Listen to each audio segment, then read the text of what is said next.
Welcome to another edition of Inside Titan Sports. I'm your host, Jeff Radcliffe, and as we do every Thursday, it is time to talk Titans athletics for the next 30 minutes. On this edition of Inside Titan Sports, we're going to begin with a little tennis. Jerry Thor, Kathy Drepka joining me in just a few seconds, but we'll also catch up with the softball program. Bob Yancheski and Natasha Kistler will sit next to me in segment number 2. And then we'll finish up talking spring soccer with Oliver Twelvetrees of the men's soccer program. But as I promised, we talk Titans tennis first. Recently completing the first season here for Jerry Thor. Welcome. And then the fine student, the fine athlete, the number one. How are you, Kathy? Fine, thanks. Good? Yeah. Welcome back, making her second appearance on the show. Just finished up the district tournament, the district championships, region championships, whatever you want to call it. But the season is over now. You've reached the finish line. How does it feel? Is there a big exhale right now? First you go. Well, after 8 months, yeah, it's going to be an adjustment period now. We're hitting our off season. But I think we finished well. I said if we judge it on success and just winning that championship, only one coach came away happy this weekend. But if we judge it on performing well and really trying to realize our team's potential, I think we can come away and say we had a successful tournament and a successful season. Kathy Drepka, the third best player in the state. That's got to feel real good. You finished up very strong this season. Yeah. Talk a little bit about what happened the last week in Altamont Springs for you. How did you feel out there playing? The level was really high, and it was really tough to play. And I'm glad that I could win my first match and that I could get a point for our whole team. Yeah, and I was really happy that I could win the first round because the first 2 matches in the conference I lost against her, and this time it was my time to win against her. Yeah, being a really, really good opponent here. I mean, you learn in tennis, I think, from playing an opponent, and then you get them a second and third time, you figure out how to change things up a little bit. She did that. Yeah, it was great to see. The first time they played, they went to a third set tiebreaker. Last time we played was 10 days ago, and she really, struggled against her that time. Nastia, Broward's top player, was really on fire. And this time, Kathy knew going into the tournament, we were counting on her. And she made some great adjustments, and it was just awesome to see. There's a good crowd, good support for her, and to see our Titan out there battling was maybe for a proud coach and some proud teammates. The student from Stuttgart. So did you watch the film, or did you remember what you did the first couple of times you played against her? Or is it just you executed better this time? Yeah. After I played her the second time, I was thinking about what she did better this time, because the first time we played each other, it was really close. And yeah, this time I tried to do it better like the first time. And yeah, it worked. To have her as one of the leaders, and obviously coming back, everybody kind of takes a cue from what Kathy does, right? Yeah, she just showed up 3 months ago, so it's important to remember, a lot of the players she's playing have been here for 2 years or been here for 8 months training. And to kind of walk on the court 3 months ago and establish herself as one of the top players in the nation, really, we're very fortunate to have her. And she plays number 1 doubles as well, and has continued to improve. And it's not easy. We're really demanding on our players, but she's taken to the coaching and just really kind of grown. Every time out in the court, you see a stronger Kathy, and it's exciting to watch her grow. Yeah, made the consolation finals as you played with Nicole, right? That's your doubles partner. Yeah. What's it like playing with Nicole? Yeah, I mean, Nicole is the captain here, and she's a sophomore, so she will transfer to another university. And I try to do my best that she has a good last year with me as her double partner. First 10-win season in Titans history, and you did it with just the one sophomore this season. Yeah, we've had 5 of our 6 starters are freshmen, and 3 of them came here at semester break. And expectation's going to be the same whether you're finishing up your career or just getting it started. We want you to go out there and have some good energy and good enthusiasm, and really represent the college well. And we have a collection of 11 women on the team that have all done a fantastic job this season. And we're going to be transitioning now. A few of them are going to be moving on to some really fine universities, and we're going to try to build a team around one of our star players here and try to make a run at this thing next year.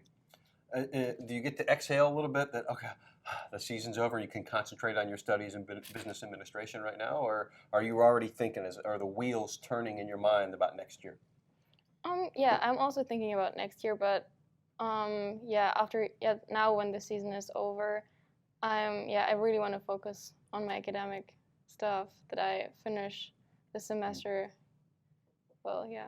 Well, that's a common thread with Kathy and all of they're good students too, and not just students of the game, but also in the classroom here at Eastern Florida State College. Sure, we had a 3.5 team GPA in the fall, which was outstanding.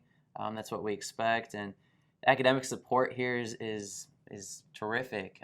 They've got the writing center and the math lab, and our athletes spend a ton of time in those two places for sure.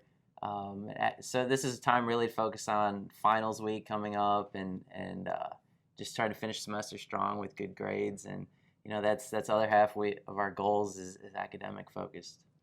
We were talking before we started taping about possibly having, is Kathy one of the two Germans on the roster, to have a German vocabulary word each time you're on. And we said the word to focus on means don't play slow, or playing slow, which you don't like, you're allergic to.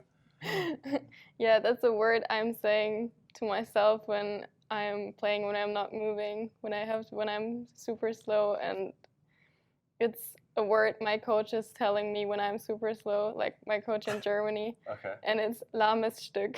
Lahmes Stück. Yeah. Okay, so we're transitioning to the romper room portion as we teach you vocabulary words, and I see Kathy here. I see Coach Thor.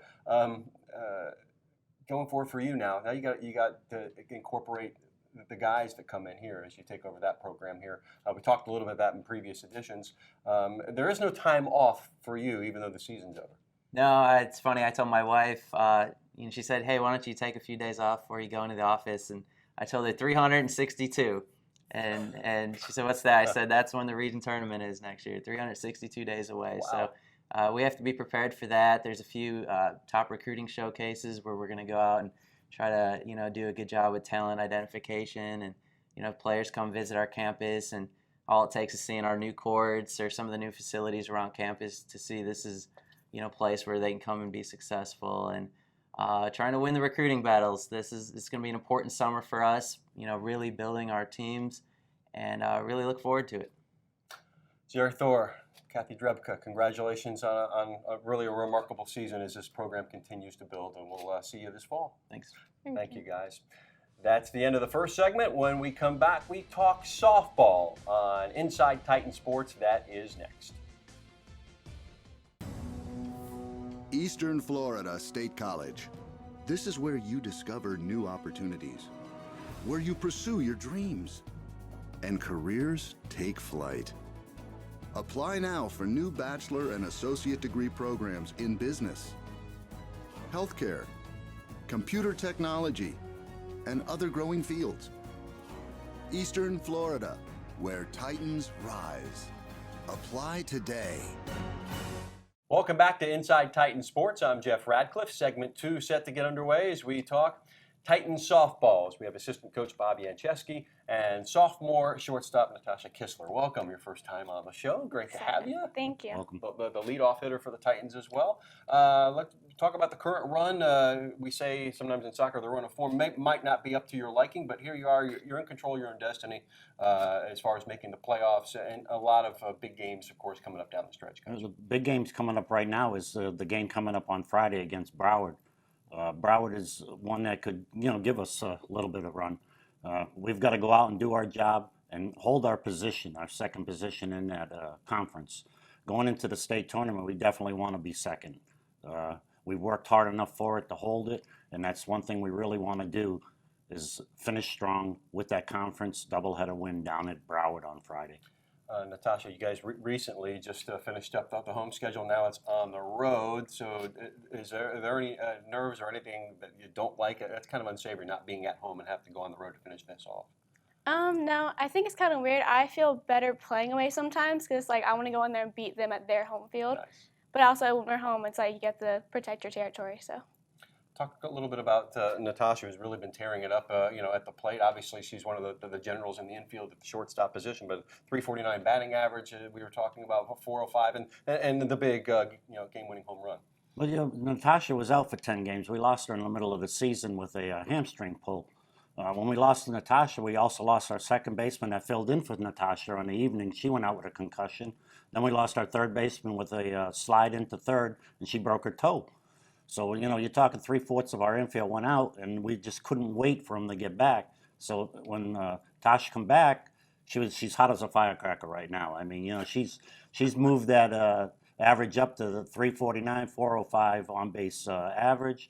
I mean, she hit a big 2-run home run the other night to win us a game against Palm Beach State. Hit a double against Hillsborough on the weekend, and she's just tearing it up right now. She's our leader in the infield, takes control, and that's all we can ask for at this point. Just be in charge. You have a reputation of a fighter. You said you're a firecracker, but probably in more ways than one. You are one of those players that hates losing, but you enjoy the struggle. You not the struggle, but you enjoy the competition. I love the competition. Losing is never an option going into the game. Sometimes the chips don't fall your way, but I'll fight till the end to win any game I can. So. And you and Ed really foster that as long as you guys have been in this program. These are the type of kids you want in the program. Correct. These are the kids that believe in our philosophy, believe in our program, and they're leaders. That's why she's in the midst of the.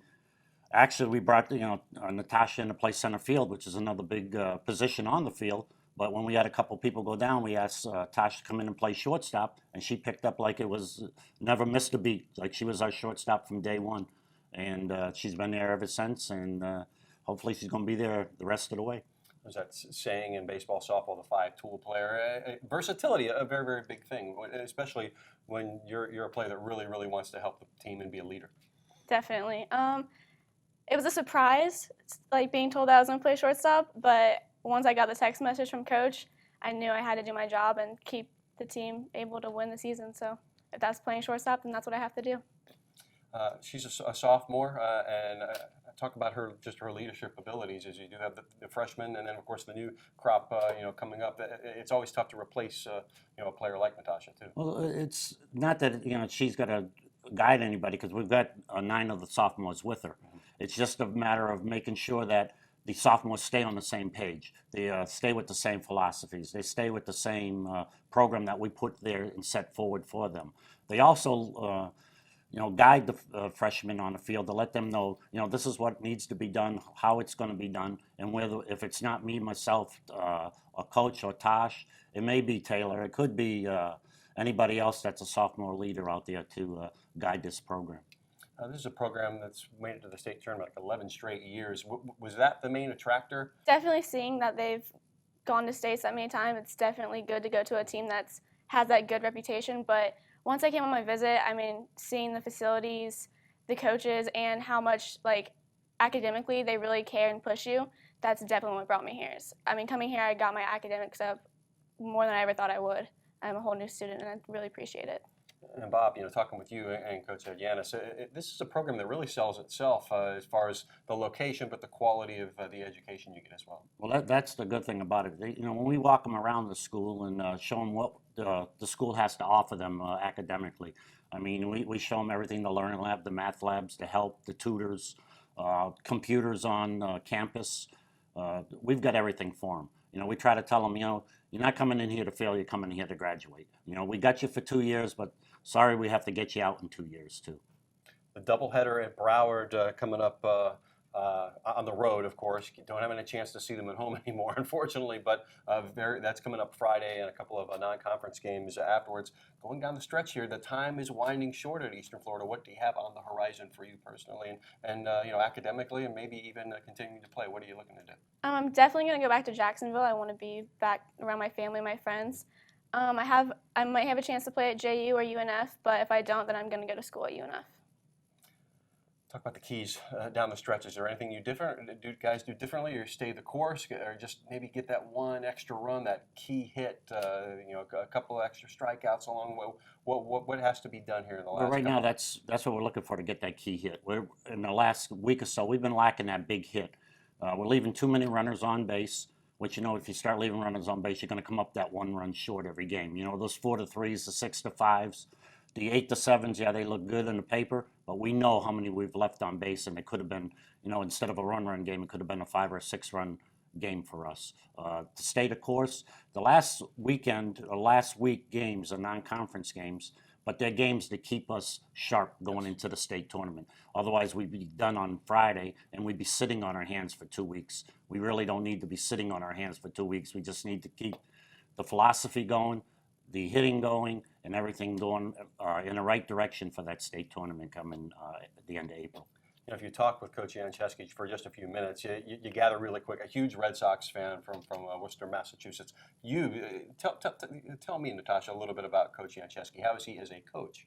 Oh, he's amazing. He's always telling us to believe in ourselves before the games, and I think that's the most amazing thing, because if you go into a game not believing in yourself, you're not set on the right track to win anyway. So, talk about the relationship that you and Coach Yanis have, and why continue to do this. Well, we've been doing this for a while. Myself and Coach Yanis, we come together about 13 years ago when his daughter played for me at Melbourne Central Catholic, and he just happened to be at the game standing by the fence, and I walked over and I said, "Hey, how you doing, sir?" He said, "Oh, great." And I says, "Is there anything you can do to help me out?" And I knew the guy wasn't a little bit help. He was either all in or all out.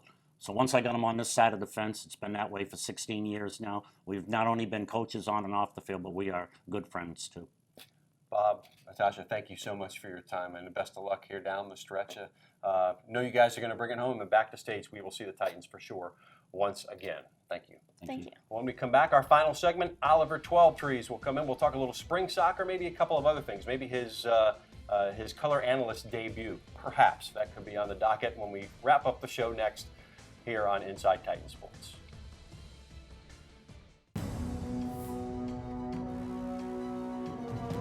This is where we're building the future.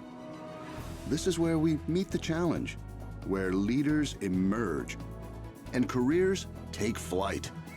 This is where you discover new opportunities. Choose to stand where excellence lives, where Titans rise. Eastern Florida State College. Welcome back to Inside Titan Sports. I'm Jeff Radcliffe, and as promised for our final segment, the head coach of the men's soccer program at Eastern Florida State College, Oliver 12trees, and glowing right now because in the spring season, the Titans undefeated, save for a game against an MLS team, which you showed very well. Definitely, it's been a fantastic spring. We were able to get a really positive result against OCB, and that was a momentous occasion for the players involved to get that win against a professional team, and then followed it up with a win against our local rivals here in town, FIT. Bragging rights for Brevard County, which is a good experience. We play them every year, and now we've leveled up the series 1-1-1 over the 3 years since we've had the program here. So that's a good experience for the boys too.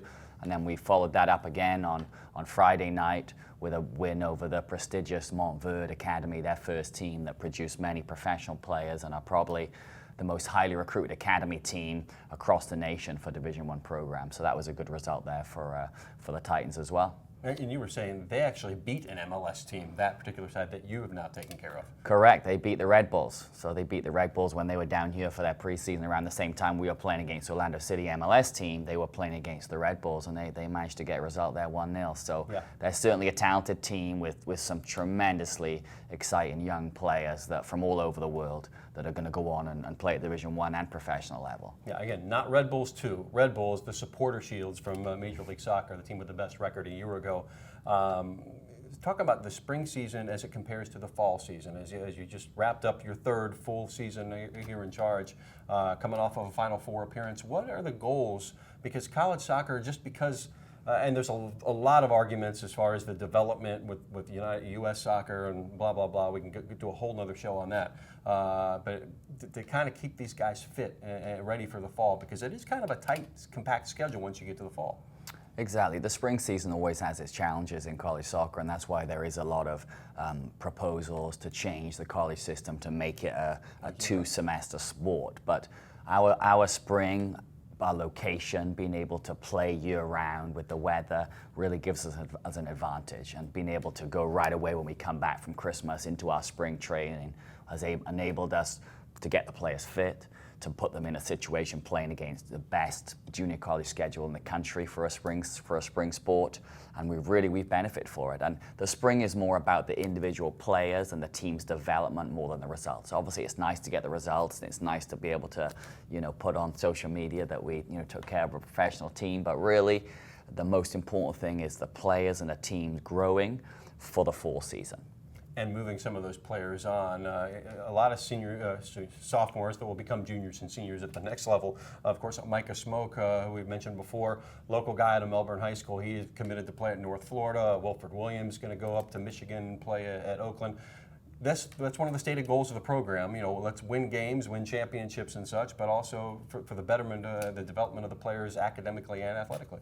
Sure, it's all about helping those players move on and go somewhere. Yannick Kofi as well, he's going to Marshall University as well. He had a big season for us in the fall too.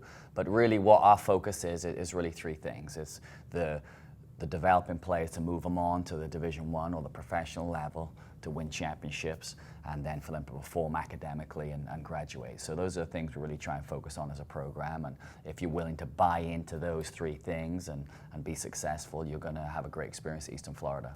Soccer a year-round thing here on campus with OCB. We'll get into that in just a bit. Now you go kind of into the off-season. In the summer, what do we have coming back? Obviously, it's kind of bringing the new crop of talent and get them acclimated. What can we expect here in the fall? In our game against Montverde on Friday night, we started 10 freshmen and were able to get the result in that game. So I think it shows how excited we can all be for the fall season. JJ Donnelly had a lot of scouts coming to watch him over the spring season. He's committed to play in the summer for the Armadas under 23 team, which is an NPSL that college players are allowed to play in. Wilfred's obviously going back to Charlotte Eagles. Craig McCall, our young Scottish centre midfielder, is returning for his sophomore year. He's going to the Michigan Bucks, another storied PDL program. So some of these players are going to play in the summer to continue their development. And we are very, very excited about the returning players. The recruiting is very much different now than it was a year ago in terms of having to replace, because we're in that fourth year of the cycle, of the 2-year cycle. So we return a lot of players, and the players are going to know exactly what's expected of them coming back on August 1st. Let's talk a little bit about the Eastern Florida Soccer Elite ID Camp that's coming up on the 24th of April. Obviously, that is a tool for the program, but it's also the visibility of the program and having all these major college coaches in here to identify some of the talent that is coming up. Certainly, it's a major part of my recruiting is our ID camps. We hold 2 to 3 ID camps a year, and with the interest we have in the program and the high level of talent that we are putting onto the field, we have a lot of players that are interested in being a part of Eastern Florida, and these ID camps allow us to put them all in the same situation to really give us a fair evaluation of the players, as well as players that we may like, but maybe we can't take this year. We bring other coaches in and are able to place them at different schools. Our left back, Adolfo Perez, came to our last ID camp 18 months ago. Didn't quite work out for him in the fall, but we placed him another school. Now he's playing for us again in the spring. So it allows us to grow our network and really help the program grow. Oliver added a new hat to his repertoire. He's a Renaissance man in so many ways. Now, a commentator on the OCB broadcast. You're now a USL color analyst. I think you made the adjustment well after just the one game. What was that like? Yeah, I really enjoyed it. I think me and you, we had a great rapport on camera, and I think it was fantastic. We enjoyed it, and I think hopefully there'll be a lot more games to come. Let's talk a little bit about OCB. They're coming off a tough loss on their first road trip against Louisville City, the team that used to be the Orlando City franchise. The rights for USL went to Louisville, so OCB a brand new team technically. And that was a team that made the semifinals, had one of the best records in the league last year, Louisville. You can't say that it's a bad result, obviously, but it's losing to one of the best teams, and this is a very young OCB team that surely has its best days forward. Certainly, I think being an expansion team, if you like, because it is a first-year program in the USL for OCB, there are going to be some growing pains, but I think you can see the talent. Obviously, De Silva coming in from an academy player is a fantastic talent. Tyler Turner is a young, talented player that's grown. I certainly think Orlando City, as an organization, really want to blood those youngsters and give them the experience playing the professional game that will, in essence, then help them if they make the transition up to the MLS squad. I mean, that's one thing to point out. A lot of the reserve teams, if you want to call it that, the league, the USL does not want to call it that, but the teams that are affiliated with MLS clubs are loaded with academy players, young players, whereas the Louisville Cities, the Charlestons, the Wilmingtons of the world are all professional players that have been around for a while, generally a little bit older, a little more experienced, and I think in the early season that's going to show sometimes. Certainly, I think they will catch up. There's a lot of talent on that OCB squad, and I think they will catch up. It's just going to get them a little bit of time to get accustomed and acclimatized to playing at that USL level against, like you said, some really, really seasoned pros and guys that have been playing in the league. You know, I know that Battery team had, 8, 9 starters returning from a team that's had a lot of success over the years. So obviously it's going to take a bit of time for those lads to really adjust and excel. And the Lions got the result, over about 2 weeks ago on the home field, the second home game. That was a 0-0, no goals, but they got a point out of that performance, that defensive performance. Mark Ridgers, the goalkeeper, my goodness, he got League Player of the Week honors for that. Yeah, he was fantastic, and it's a great atmosphere out there at the Eastern Florida Stadium, and I encourage all the local community to come out and watch the games because there's some fantastic soccer being played. Next one coming up, and it's a good chance for a win for the Lions as OCB will take on Harrisburg City. That game can be seen on the YouTube channel, and it will be Oliver Twelvetrees and I calling the action. Certainly look forward. We'll see you this weekend. Yeah. Oliver Twelvetrees, head coach of the men's soccer program at Eastern Florida State College. And that's all the time we have on this edition of Inside Titan Sports. To get the inside scoop on everything Eastern Florida State College athletics, visit the website at www.efsctitans.com. Or better yet, just join us each and every week on WEFS for Inside Titan Sports. Now, for all my guests, I'm Jeff Radcliffe saying so long and go Titans.